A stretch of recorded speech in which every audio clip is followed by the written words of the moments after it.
सावित्री, हे बघ मी तुझ्यासाठी काय आणलंय. हे काय आहे ती? अगं असं काय करतेस? ही पुस्तके आहेत, या पुस्तकांचं वाचन कर. इश्श, आता ह्या वयात कसं वाटल ते? हे बघ सावित्री, तू मला लग्नाच्या वेळेस वचन हे तुला करावंच लागेल. आजपासून तुझा अभ्यास सुरू. अहो, पण लोक काय म्हणतील? किती बदनामी होईल आपली. लोक तू करतील आपल्यावर. स्त्रिया या घरातल्या कामातच बऱ्या वाटतात, असं बाहेर जाऊन नाही हो. बरं असू द्या, ही पुस्तके राहू द्या बाजूला, मला लय काम आहे ती. अरे बाळा, गप माझ्या सोन्या, तुला काय हवंय? का रडतोयस? अगं बाई, ह्याचं अंग तर लय तापले या. हे पण घरी नाहीत. आता मी सावित्री, अगं ये सावित्री, किती रडतोय तुझं बाळ? काय झालंय त्याला? वय ग पारू, रात्रीपासून लय रडायला लागले बघ. काय ठाऊक काय झालं या? अंग बी लय तापलं या. अगं सावित्री, अगं याचं अंग तर इस्तवणी तापलं या.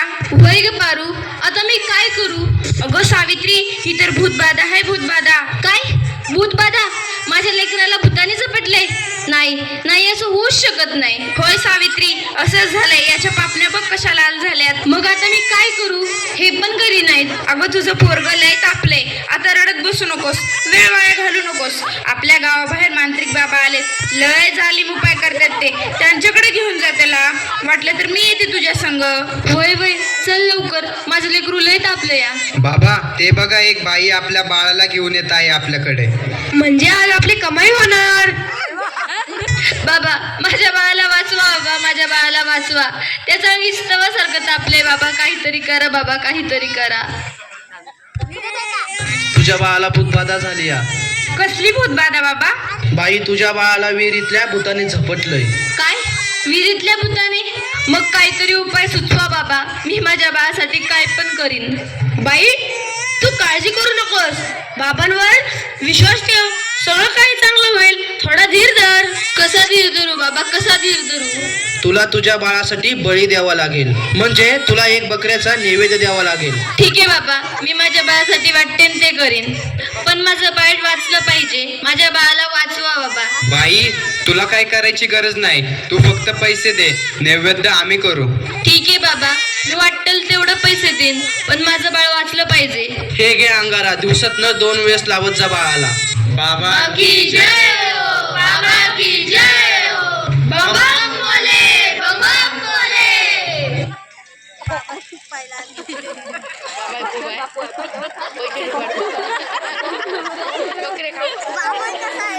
अगं बाई, ह्याचा अजून कसं काही ताप कमी नाही झाला? काल बाबाकडे जाऊन पण काय बी फरक पडला नाही. अगं किती रडतोय तो. तुला किती वेळा सांगितलंय त्याला दवाखान्यात घेऊन जा म्हणून, पण तू काय माझं ऐकू नकोस. अहो ऐका ना, चिडू नका. जरा बघा ना हातात घेऊन. याचा ताप कायच कमी नाही झाला. जरा बघा ना याला काय झालंय ते. त्यावेळी तुला किती वेळा सांगितलं की घरात प्रसूती करू नकोस म्हणून. अशा वेळी एका आईचं आणि बाळाचं दवाखान्यात असणं किती महत्वाचं असतं, माहित आहे का तुला? अहो, पण पुरुषाच्या हातून प्रसूती करताना लाज वाटते.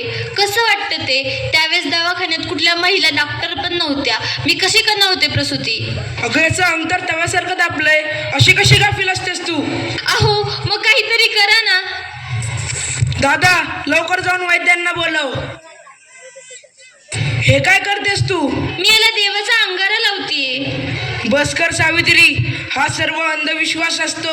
अहो, जरा विश्वास ठेवा. हे बघा, याचा ताप कमी होतोय. कपाळ पण अगदी थंड पडलं या. बघा ना जरा. उठ ना बाळा, उठ, डोळे उघड. हे बघ, तुझी मम्मी तुला बोलवतीये. उठ ना पिल्लू, आई तुला आवाज देतीये. उठ ना बाळा. काय झालं? अहो, याला काय झालं? हा उठत का नाहीये आणि डोळे पण उघडत नाहीये. ए बाळा, उठ ना. काय झालं? अहो, काय झालं याला? हा सास गप्प गप्प काय? ए उठ ना बाळा, काय झालं तुला? अहो बघा ना जरा. आणि नाही राहणार मी अडाणी. मी शिकेन, मी नक्की शिकेन. कारण उद्या एखाद्या कुण्या आईला उपचाराच्या कमतरतेमुळे आपल्या बाळाला मुकावे लागणार नाही.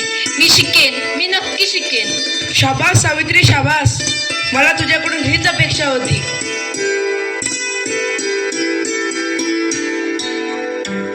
अगं बाई, मला माहितीच नव्हतं सूर्य हा पृथ्वीच्या गोल फिरतो. अगं सूर्य पृथ्वीच्या गोल फिरत नाही, पृथ्वी सूर्याभोवती फिरते. समजलं? चल गावंढळ. तुम्ही मला सारखं सारखं गावंढळ म्हणत जाऊ नका हो. लाज शरम सगळी विकून खाल्ली आहे या सावित्रीने. कलियुग आहे रे बाबा, कलियुग. उद्या डोक्यावर मिऱ्या वाटेल तेव्हा कळेल या सुभद्रावांना. असं कोणी आपल्या बायकोला शिकवतं का? सगळं जग नष्ट होईल. बघत राहा तुम्ही. काय झालं? या समाजाला घाबरलीस की काय? हे तर तुला आयुष्यभर सहन करावं लागणार आहे. नाही, मला आता कोणी काही म्हणू दे, मी आता मागे हटणार नाही. मी शिकेन, मी नक्की शिकेन. मग चल माझ्या बरोबर. पोस्टमन, सुमंतरावांचं घर हेच आहे का? तुमची दिल्लीहून तयार आलीये. सावित्री, तुला दिल्लीवरून तार आलीये. तुला दिल्लीला जावं लागेल. तुला दिल्लीला पुरस्कारासाठी बोलवलंय. तुझा सत्कार होणार आहे. काय? आज हे फक्त तुमच्यामुळे शक्य झालं, नाहीतर मी एकटी काहीच करू शकले नसते. Congratulations, keep it up. महिलांचा सन्मान वाढवलात तुम्ही. आज माझ्या हातात ही डॉक्टरकीची पदवी नसून उद्याच्या त्या सोनेरी क्षणाची चावी आहे, ज्याच्यावर आजपर्यंत फक्त अंधविश्वास व नकारवक्तेचे कुलूप लागले होते. माझ्या देशात अशा अनेक महिला आहेत ज्यांची स्वप्न चुलीच्या धुरात हरवून गेली आहेत. मला असं वाटतं ही स्वप्नांची पतंग खुल्या आकाशात उडावी आणि प्रत्येक घरात सुमंतराव असावे, कारण हे या पतंगाच्या दोऱ्याला कधीच कापू देऊ नये. हे करणं खूप अवघड तर आहेच, पण अशक्यही नाही. सावित्री, चुकलं माझं, मला माफ कर. मी तुला नाही नाही ते बोलले. तू आज शिकून समाजाला धडा शिकवलास. आम्ही काय आडाने त्या आडानेच राहिलो. आता आम्ही पण शिकणार. खरं सावित्री, चुकलं आमचं, माफ करा आम्हाला.